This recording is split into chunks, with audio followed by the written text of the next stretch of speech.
Assalamualaikum warahmatullahi wabarakatuh. Selamat pagi Bu Reta dan selamat pagi teman-teman semua. Di sini kami akan memaparkan proposal sosial media campaign yang telah kami rancang sebelumnya. Kami mengangkat salah satu bangunan cagar budaya di Bandung yaitu Gedung Merdeka. Namun sebelum itu, perkenalkan kelompok kami ada 3 orang yang beranggotakan Zaidan Ilyas Kusuma, saya sendiri dengan NPM 210310210006. Lalu ditemani oleh teman saya Antonio Padualen, nomor NPM berapa Anton? 210, 310, 210, 009, bukan 7. Nanti diganti, nggak apa-apa. Oke, dan teman saya Bagas Bagaskoro Prasetyo Utomo dengan nomor NPM.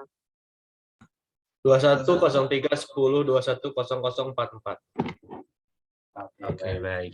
Nah, langsung aja kita masuk ke latar belakang dari Gedung Cagar Budaya Gedung Merdeka. Kita langsung masuk ke latar belakang bahwa kita sadar kehidupan di dunia sudah berlangsung sejak jutaan tahun yang lalu. Banyak serangkaian peristiwa yang sudah berlalu dan banyak juga warisan budaya yang ditinggalkan oleh orang-orang terdahulu. Warisan tersebut bisa dikatakan sebagai cagar budaya berdasarkan dari Undang-Undang Republik Indonesia Nomor 11 Tahun 2010 bahwa cagar budaya adalah warisan budaya yang bersifat kebendaan yang memiliki 5 kategori khusus, yaitu benda, struktur, bangunan, situs, dan kawasan. Dan melihat kondisi cagar budaya di Indonesia, masih banyak yang mengalami perubahan. Ada beberapa kasus kerusakan dan penelantaran cagar budaya. Hal ini disebabkan karena kurangnya pengetahuan mengenai cagar budaya dan kesadaran pentingnya menjaga cagar budaya di sekitar masyarakat ini masih kurang, serta kurangnya apresiasi terhadap cagar budaya juga menjadi salah satu faktor yang meningginya ancaman terhadap pencurian, kerusakan, hingga pemalsuan cagar budaya. Dan kita ambil Gedung Merdeka karena Gedung Merdeka juga sudah tercatat sebagai bangunan cagar budaya, tetapi tidak menutup kemungkinan akan terjadi kerusakan atau perusakan. Dan realitanya, sebagian besar permasalahan yang ada di Gedung Merdeka adalah perihal kebersihan dan sampah. Berdasarkan survei yang telah kami buat, ada berbagai pendapat dari responden mengenai kebersihan di lingkungan sekitar Gedung Merdeka. Terdapat jawaban pro dan kontra di dalamnya tentang isu kebersihan di Gedung Merdeka. Dan sebagian responden yang pro menyatakan bahwa Gedung Merdeka dan sekitarnya sudah bersih dari sampah. Sebagiannya lagi menyatakan bahwa masih banyak sampah yang berserakan di sekitar Gedung Merdeka.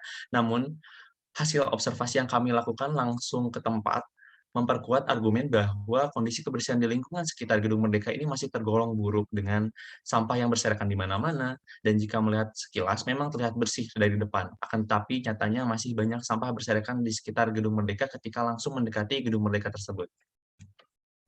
Dan ada analisis situasi yang kami buat, yang pertama dari internal dan eksternal, dan dari kekuatan dulu dari STEM, tersedia tempat sampah yang memadai, memiliki dinas khusus kebersihan, memiliki nilai historis yang tinggi, lingkungan sekitarnya bernuansa estetik, atau bisa dibilang art deco bangunannya.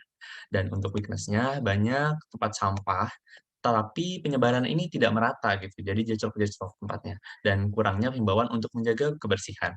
Untuk opportunities atau kesempatannya, destinasi wisata bagi para pengunjung yang datang ke Bandung. Pemerintah Kota Bandung juga selalu mengupayakan.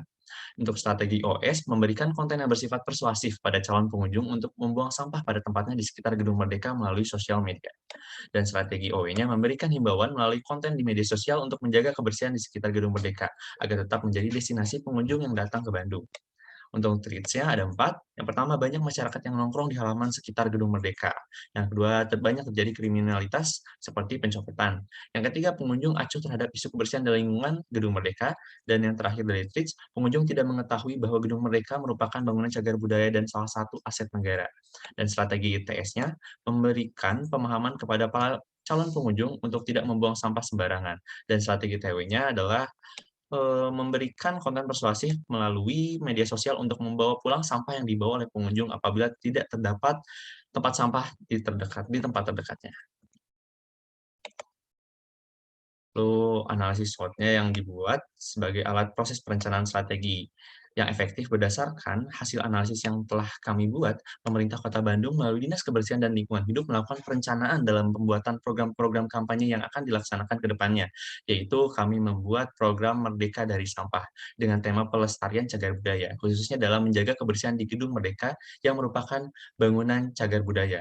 Dan melihat situasi meningkatnya pengunjung yang datang ke sekitar Gedung Merdeka, kami menyadari bahwa hal tersebut pasti diiringi oleh peningkatan produksi sampah pula. Dan berdasarkan survei yang telah dibuat, ada berbagai pendapat responden mengenai kebersihan di sekitar Gedung Merdeka. Dan ini yang tadi saya bilang masih ada pro dan kontra tentang sampah di Gedung Merdeka. Dan setelah kami observasi dan hasilnya emang masih banyak sampah yang berserakan. Dan di samping itu, era modern yang semakin berkembang ini membuat hampir semua kegiatan dan aktivitas bisa dilakukan secara digital.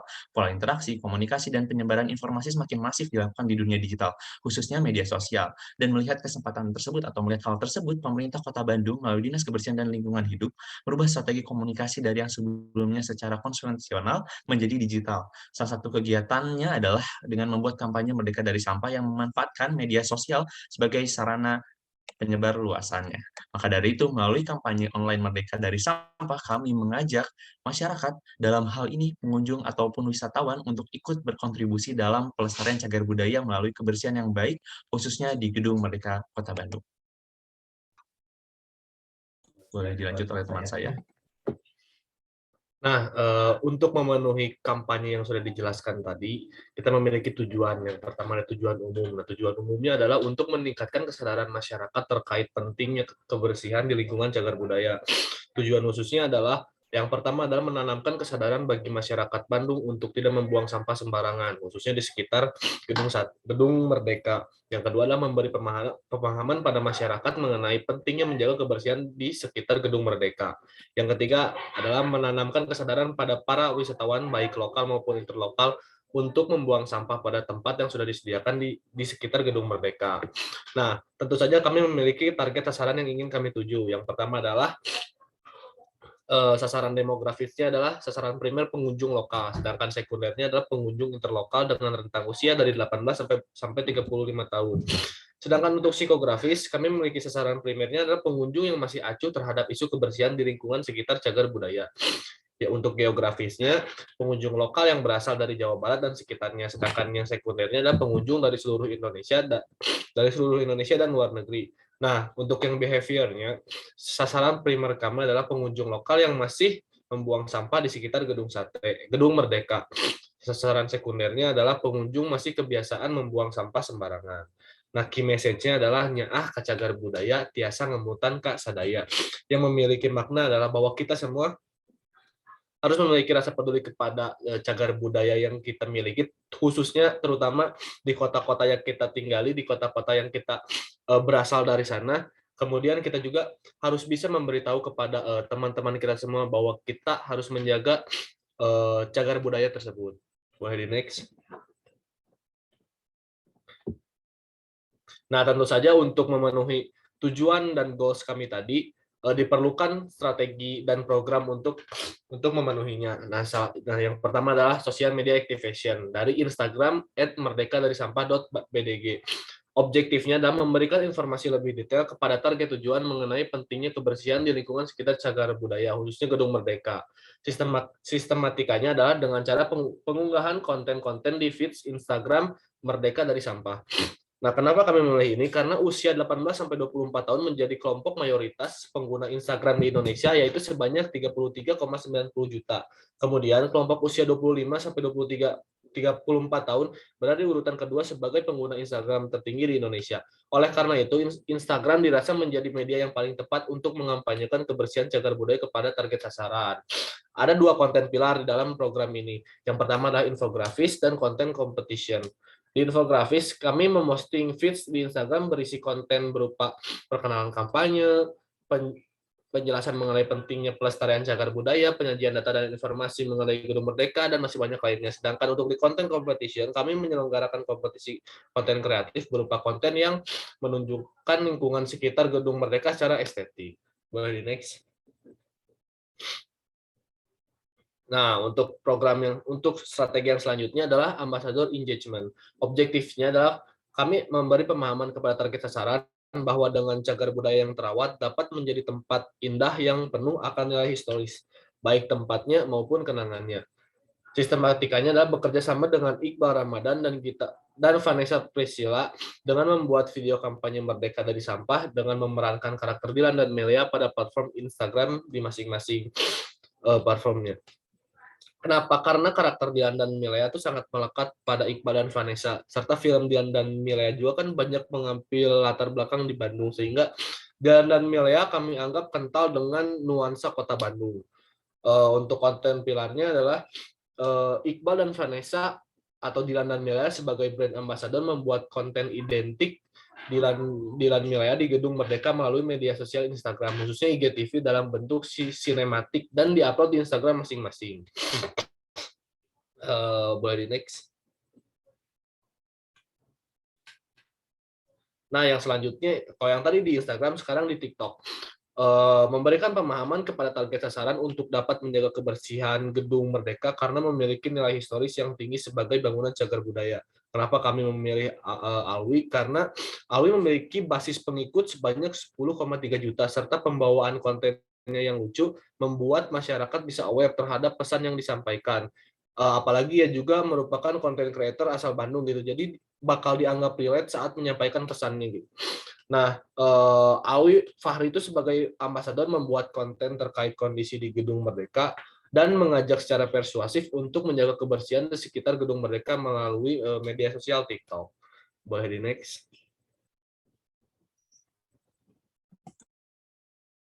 Lalu kita masuk ke total budgeting atau perencanaan budgeting secara merinci. Bisa dilihat kita membagi menjadi dua, yaitu social Mohon maaf media. Anton, suaranya tidak terdengar.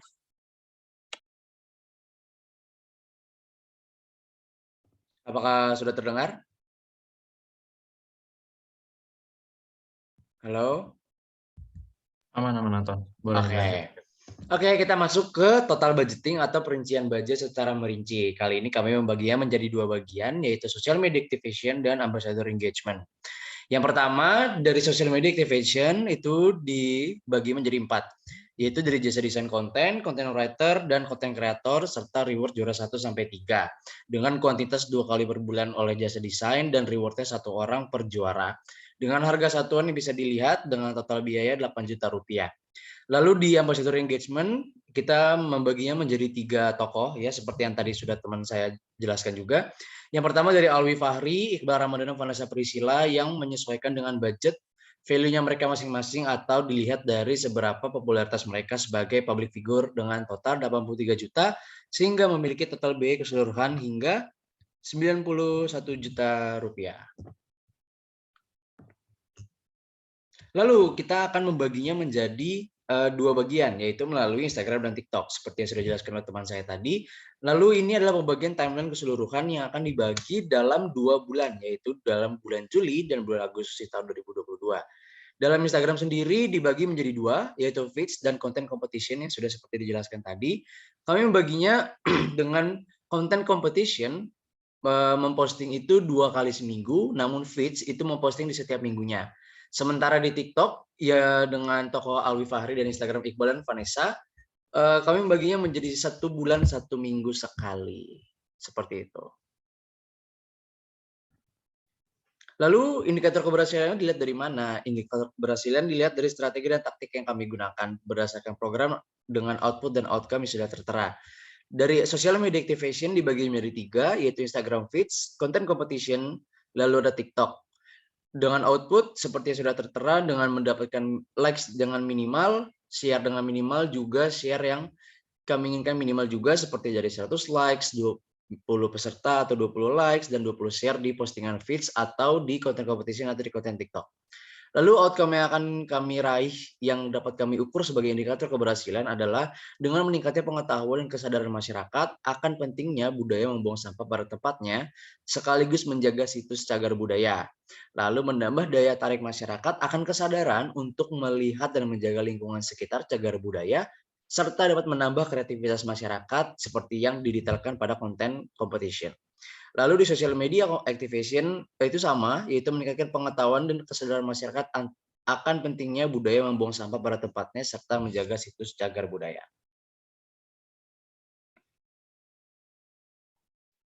Lalu kemudian kami membaginya lagi dalam ambassador engagement dengan program Instagram oleh Iqbal Ramadan dan Vanessa dengan tokoh Dilan dan Milea. Lalu ada TikTok dari Alwi Fahri dengan output memperoleh account engagement sebanyak 1000 profile visit di Instagram Merdeka dari sampah.bandung.